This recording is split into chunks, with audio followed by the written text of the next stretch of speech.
Hi guys good morning प्यापुला नमस्ते सबैजना कस्तो हुनुहुन्छ। यो चाहिँ मेरो घरको भ्लग 4 हो है। अनि आज चाहिँ म बिहान 6 बजी उठेर अब सिलगढी तरफ जानु आँटेको। अनि हेर्नुहोस् न कति राम्रो परसम्म घामहरू लागिरहेको छ हो।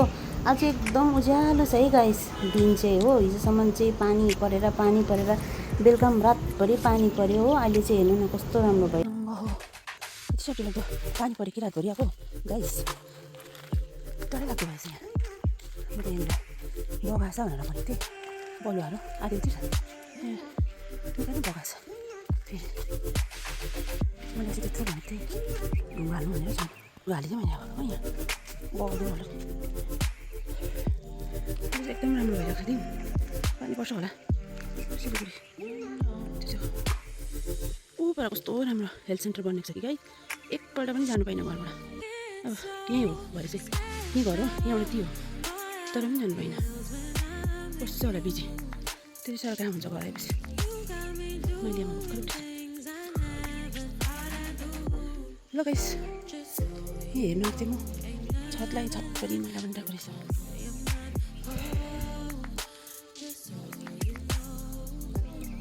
ल त गाइस यो त गर्नु होला रेडी हुनुपर्छ फ्रेस हुनुपर्छ।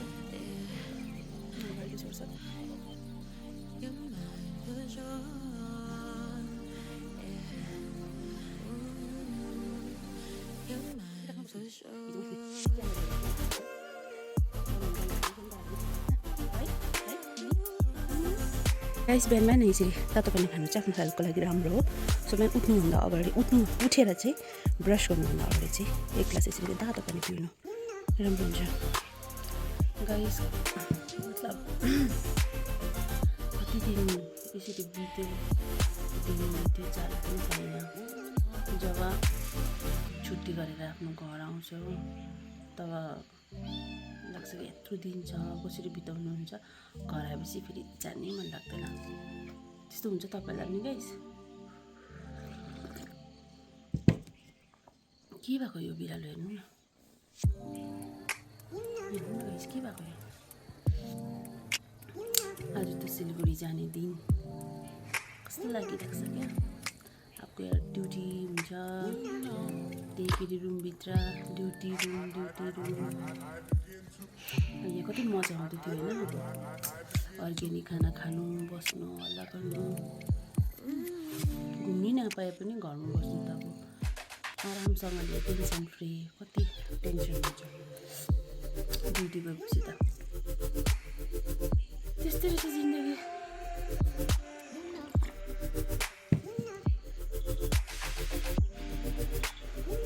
गाइज स्किन केयर गरेर मोइस्चराइजर लगाएर सनस्क्रिन चाहिँ लगाउन नबिर्सिनुहोस् है। सनस्क्रिनले चाहिँ तपाईँलाई प्रोटेक्सन गर्छ घामबाट हो। यसरी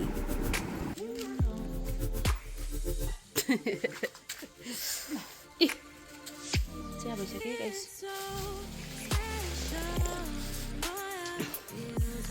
ल गएको गाइस फुल बोकेको छु मल गएको हरे भयो। हिँडेर अलिकति परसम्म जानुपर्ने थिएछ। ए ऊ टक्का आएछ नि ड्राइभर पुरानो।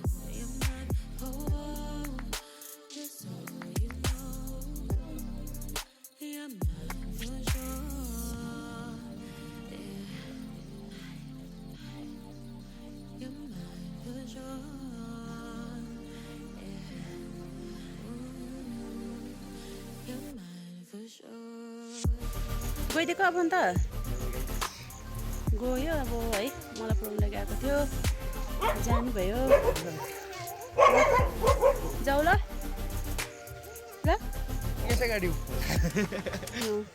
छिला गरौँ पऱ्यो। हाम्रो गाउँमा चाहिँ कुकुरको चाहिँ अब कमी छैन रहेछ। ए कालीलाई बोला लैजान नानी। ल गाइस भेट त गरौँ है। गाइस गाडी पर्खिरहेको छ हो हाम्रो गाउँको गाडी 7:30 बजी निस्किन्छ छिटो निस्कि भनेर कस्तो गऱ्यो हो। बिहान बिहान भए पनि अलिकति मेकअप गरेर त निस्केको छु म। अन्त छिटो उठेको नि त टाइम पायो हो। अन्त गाडी पर्खिरहेको छु कहिले आउँछ हरेस लाग्यो। पापाले घरबाट रोटी खाएर जा भन्दै थियो भ्याउँदैन होला भनेर खाइनँ कि तर रोटी खाएर आएको भए पनि त्यसो 8 बज्नु लागिसकेछ यहीँ। अन्त के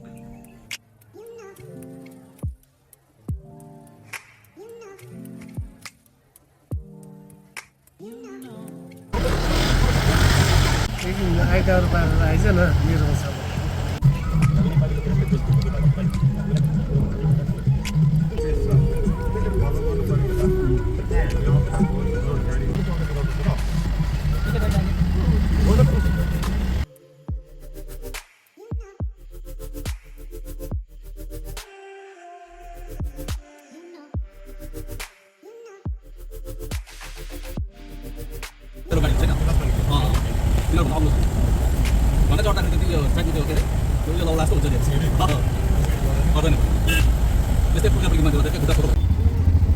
सिलगढी अलरेडी आइपुगिसक्यो है। कस्तो डरलाग्दो गरम रहेछ नि।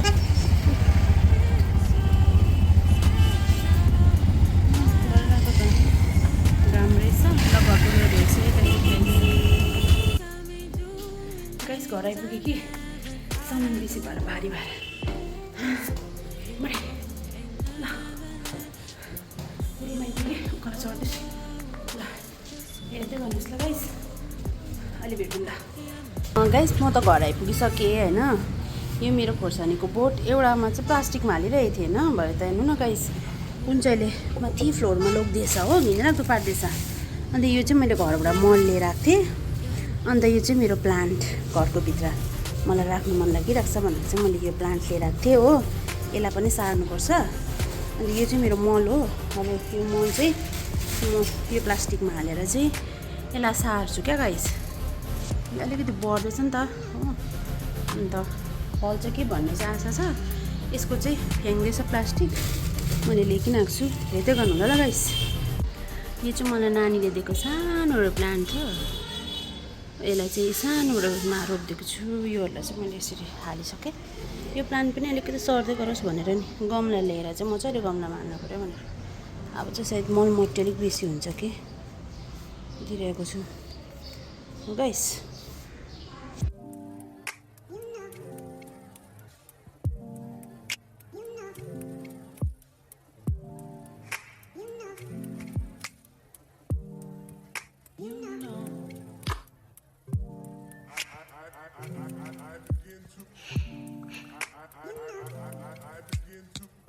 ल गाइस ब्लगलाई चाहिँ म यहीँ इन्ड गर्न चाहन्छु। किनभने मैले खोर्सानी रोपिसकेर चाहिँ खानापिना बनाउने तर्फ लागि अनि फटाफट सबै कामसाम सकेर नुहाइधुवाइ गरेर एकछिन रेस्ट गरेर चाहिँ अन्त ब्लगलाई चाहिँ इन्ड गर्छु भनेर सोचेँ है। अनि घरलाई चाहिँ धेरै सम्झना छ। धेरै मिस गरिरहेको छु।